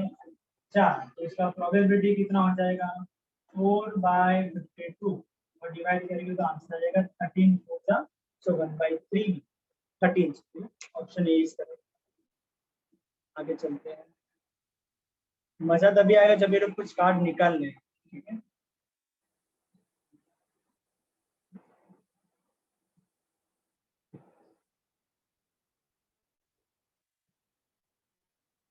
यस, ये वाला क्वेश्चन नंबर 66 अच्छा क्वेश्चन है, जो इसमें वो लोग ने वो मस्ती किया है।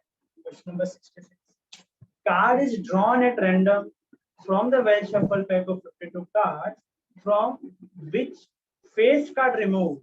अभी तक मेरा सैंपल स्पेस हर बार 52 था, अभी मुझे कार्ड तो रिमूव करना है, सॉरी कार्ड तो निकालना है, लेकिन 52 में से नहीं, जितने भी कार्ड है उसमें से मैंने फेस कार्ड निकाल लिए। टोटल 52 कार्ड्स होते हैं, उसमें से मैंने फेस कार्ड निकाला।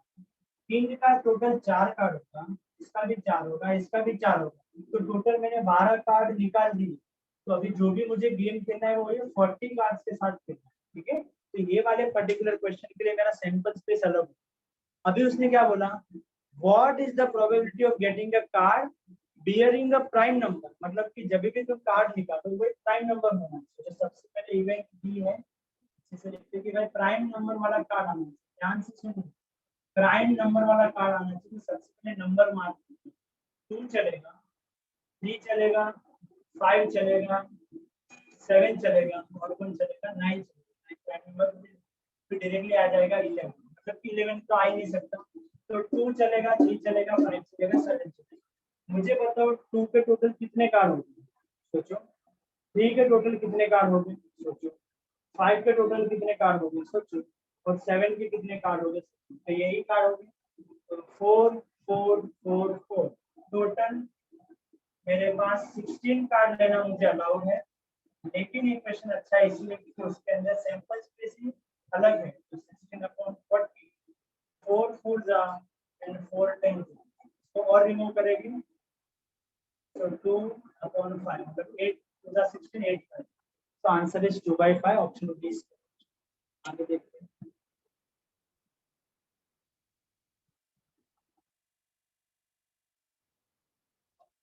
क्वेश्चन नंबर लास्ट, ये जो भी है 69 जो भी क्वेश्चन है आपको बिल्कुल पता नहीं नंबर क्या है। Card is drawn at random from a well shuffle of 52 playing card, what is the probability of getting a red face card? ध्यान से सुनना, रेड फेस कार्ड का मतलब वो कार्ड रेड होना चाहिए। तो सबसे पहले मेरा ध्यान यहाँ पे, और रेड में भी फेस कार्ड होना चाहिए। तो किंग का रेड एक यहाँ पे होगा हार्ट वाला, एक डायमंड वाला। किंग का रेड और फेस का एक यहाँ पे, एक यहाँ पे, और ये जैक का एक यहाँ पे, यहाँ पे। टोटल मुझे 6 कार्ड लेना आना होगा। तो ये वाले पर्टिकुलर इवेंट के लिए 6 कार्ड चलेगा, इसका प्रोबेबिलिटी कितना हो जाएगा, 6 अपॉन इस मस्तिष्क में क्या था 52 हो जाएगा 3/26। ठीक है, तो ऑप्शन सी इस बार करेंगे।